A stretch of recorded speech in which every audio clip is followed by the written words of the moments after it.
Is living a DJ life difficult for you? Whew.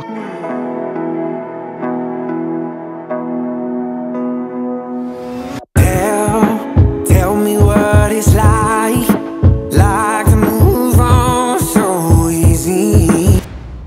Hey guys, welcome to the vlog, welcome to the studio. Today, no full vlog, no tutorial, nothing like that, because as you know, I started producing my album, or at least like collecting tracks for it. I exaggerated by a lot. I was just producing. So now I need to chill one day. Like I've like a tingling kind of shaky feel in my fingers. My eyes even start hurting from not sleeping enough. My brain is like all like mushy. I can't concentrate. Yesterday I didn't even really feel like making music. So today we will just stick it to a simple Q&A. I will answer your questions and then just head back home, go to bed and sleep as long as I can.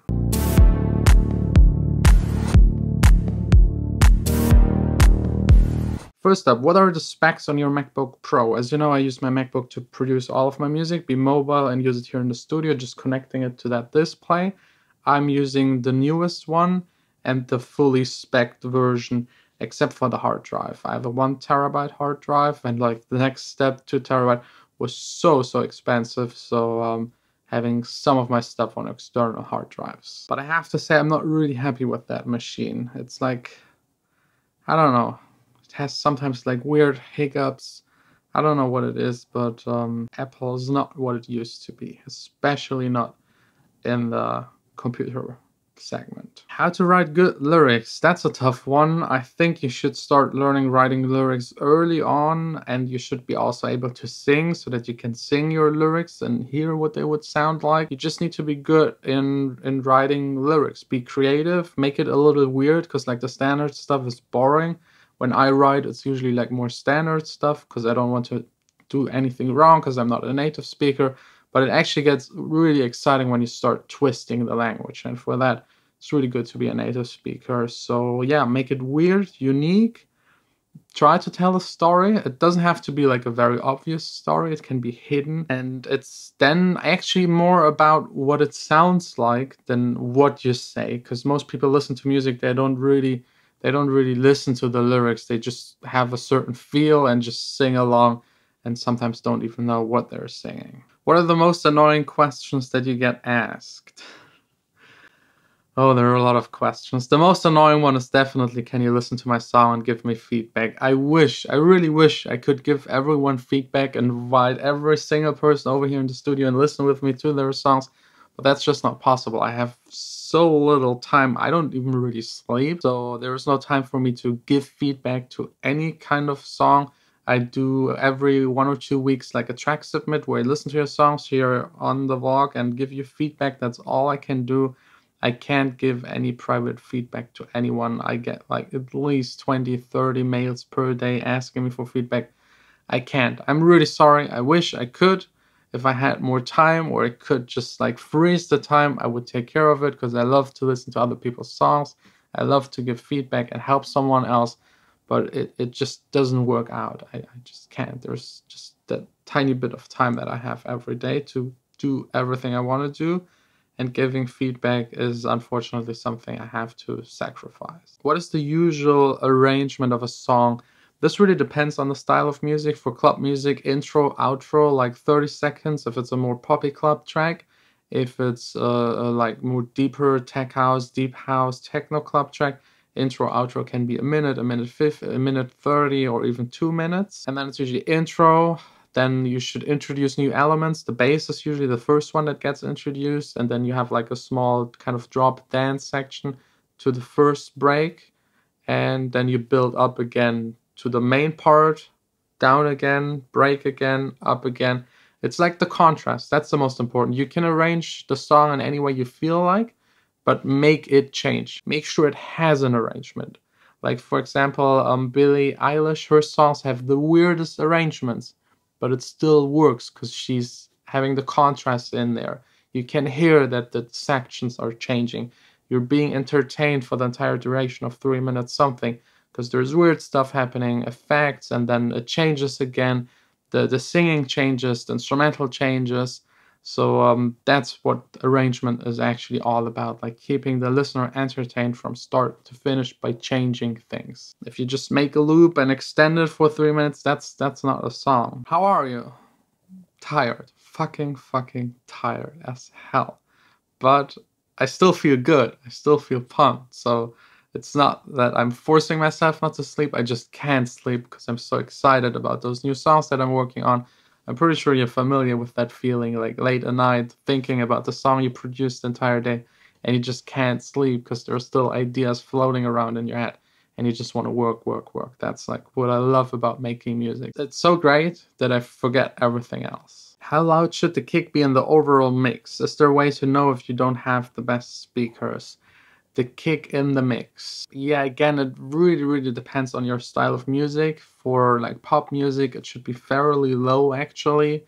For like big room EDM, it should be really loud and bass heavy. In general, if you have an analyzer, and you should have one, just look at it.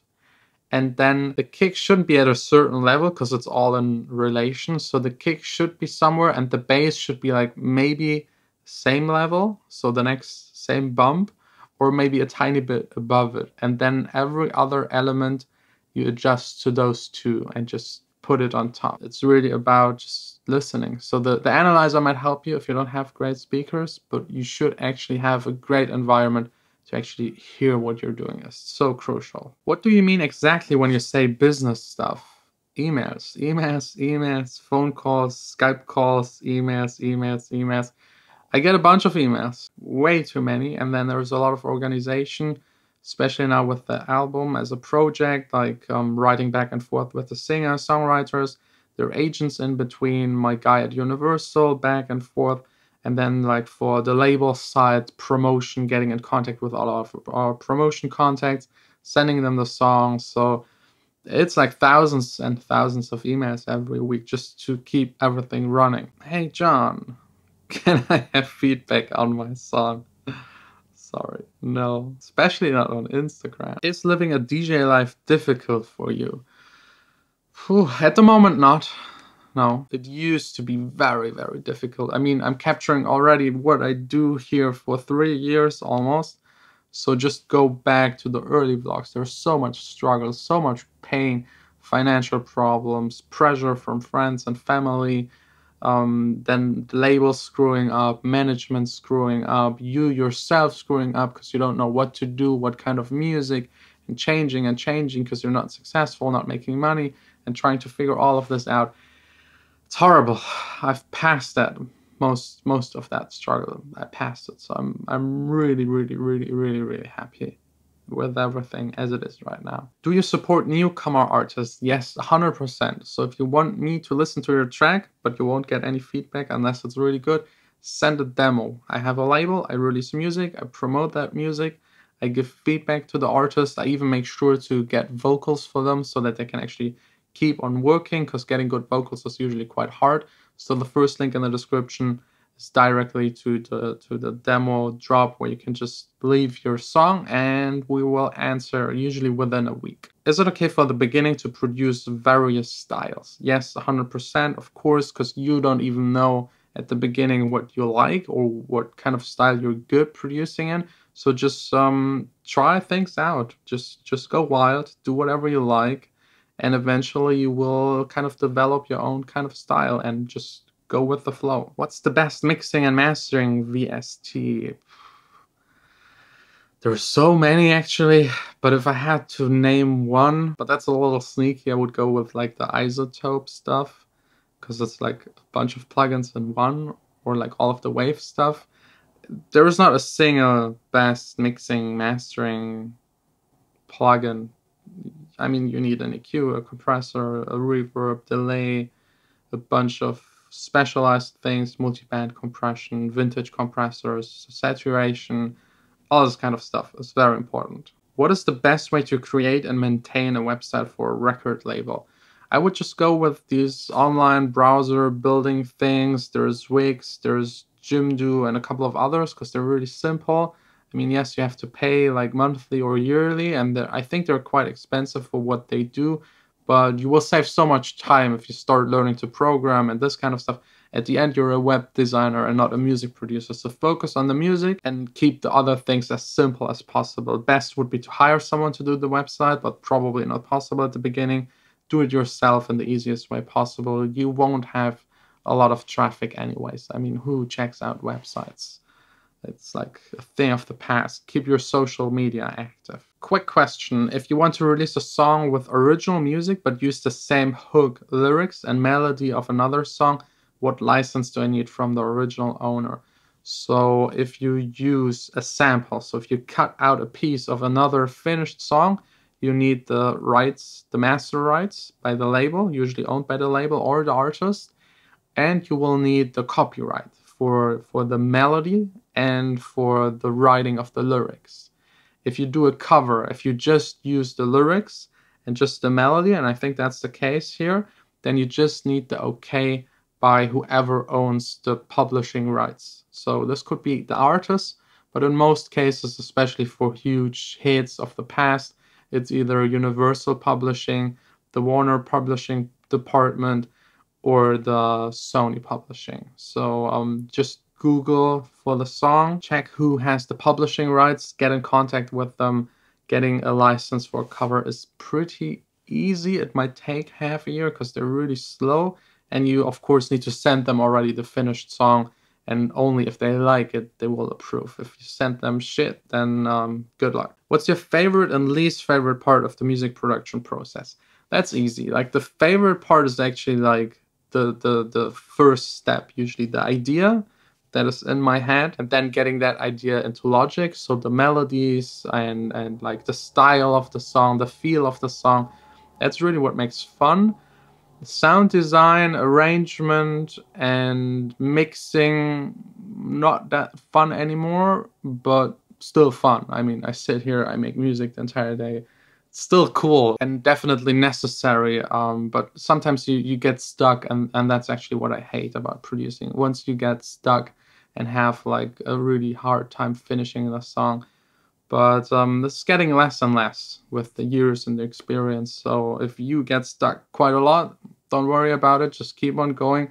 Eventually, this will get less. But still, every single song will be a little struggle here and there. If there's no struggle in a new song, then you probably figured out the style and you're just copying the last song and it gets boring really fast. So make sure producing stays as hard as possible. This knows that you're pushing it to the edge and actually making something that is worth it. But yeah, that's pretty much it for today. Thanks a lot for your questions. I will now 100% not stay here, go back home and sleep. That's the plan. Yeah, that's the plan, 100%. But